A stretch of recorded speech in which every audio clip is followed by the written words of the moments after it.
எந்த கலைஞனும் அவளை சிலை வடிப்பான், எந்த புலவனும் அவளை பாட்டில் வைப்பான். அந்த இயற்கையும் அவள் மேல் காதல் கொள்ளும், அவள் நினைவாலே என் காலம் செல்லும். நான் பார்த்ததிலே அவள் ஒருத்தியை தான் நல்ல அழகி என்பேன், நல்ல அழகி என்பேன்.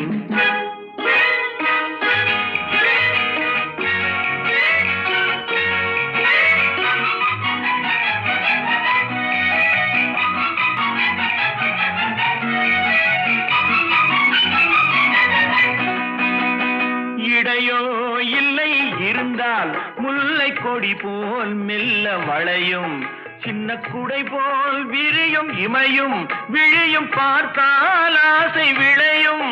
அந்த பூமகள் திருமுகம் மேலே குளிர் புன்னகை வருவதனாலே நிலவோ மலரோ